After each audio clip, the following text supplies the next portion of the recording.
Por que tanta gente odeia o Paulo Freire? O que ele fez de tão ruim? Vem que eu vou te explicar.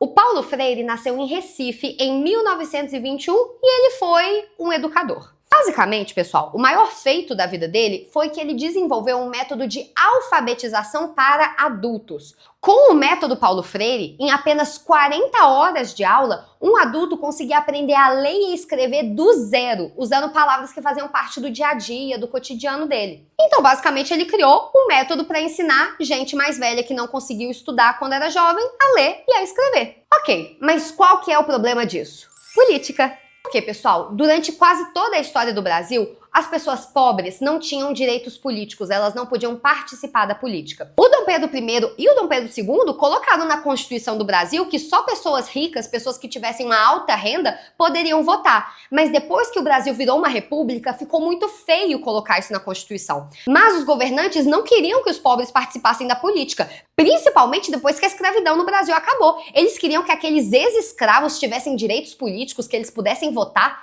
É óbvio que não. Só que ficava feio colocar na Constituição que pobre não podia votar. Então o que eles colocaram no lugar? Que analfabeto não podia votar. Porque, gente, não existia educação pública no Brasil. Então as únicas pessoas que aprendiam a ler e a escrever eram as pessoas ricas que podiam contratar tutores e professores e ter acesso à educação. Então colocar na lei que só as pessoas alfabetizadas poderiam votar era colocar que apenas as pessoas ricas pudessem votar. E isso durou até literalmente 1988. Em menos de 40 anos que pobre pode votar no Brasil, gente. Literalmente. Então, quando Paulo Freire criou um método de alfabetização que em apenas 40 horas uma pessoa adulta poderia aprender a ler e a escrever, isso significava que agora essa pessoa ela estava apta a fazer um título de eleitor e a participar das eleições. E o Paulo Freire, quando ele desenvolveu o seu método de alfabetização, ele foi justamente para o sertão nordestino, ele foi para o interior do Rio Grande do Norte e ele testou o seu método numa turma de pessoas que eram cortadores de cana,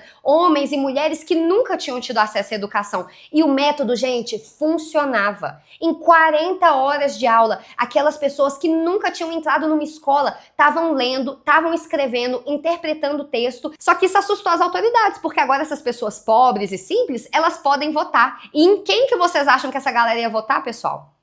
Olha essa foto aqui, pessoal. Essa foto é da aula inaugural do professor Paulo Freire, quando ele apresentou o método dele para o governo brasileiro e provou que o método de alfabetização dele funcionava. Sabe quem que é esse homem que está atrás do Paulo Freire? É um militar chamado General Castelo Branco, que foi literalmente o primeiro presidente da ditadura militar do Brasil. Inclusive, pessoal, o Castelo Branco, ele não só esteve presente na aula do Paulo Freire, como depois da aula, ele chegou pro professor e falou: "Antes eu achava que você era subversivo, agora eu tenho certeza." Quando começou a ditadura militar, o Paulo Freire foi preso e ele ensinou os guardas da cadeia dele a ler e a escrever. Ele acabou sendo solto e teve que fugir do Brasil pela segurança dele. E nesses anos que o Paulo Freire viveu fora do Brasil, ele viveu na Suíça, nos Estados Unidos, no Chile, na Bolívia. Ele escreveu vários livros e ajudou a reestruturar a educação do Chile. Ele é tido como um herói nesses países. A Universidade de Harvard, que é a maior universidade do mundo nos Estados Unidos,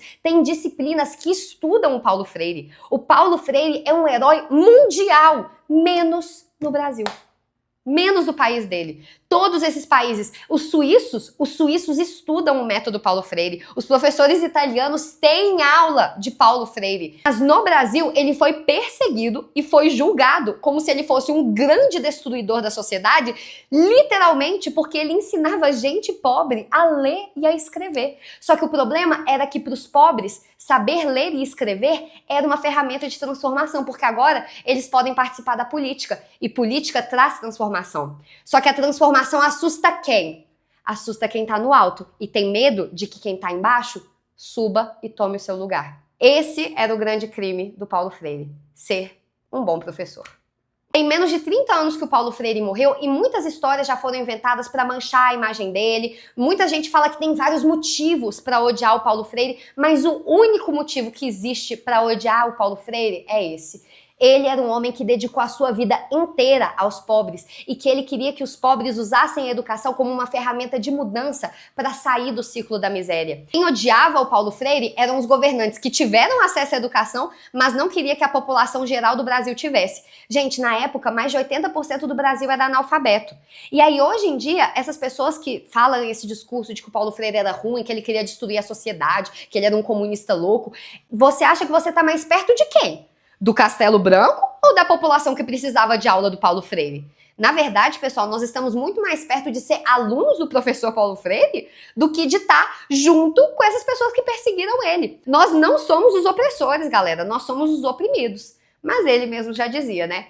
Quando a educação não é libertadora, o sonho do oprimido é se tornar o opressor. E eu vou te trazer fatos. O método Paulo Freire de fato funciona. O método Paulo Freire é respeitado em vários países pelo mundo. O Paulo Freire é um dos maiores autores de pedagogia do mundo. Os livros dele foram traduzidos para dezenas de línguas e são estudados nas maiores universidades do mundo. Você acha mesmo que se o método dele não fosse bom, tantas instituições internacionais prestigiadas iam reconhecer? Você acha que se ele tivesse mentindo, Harvard ia colocar ele no currículo? Será que tá todo mundo errado, menos você?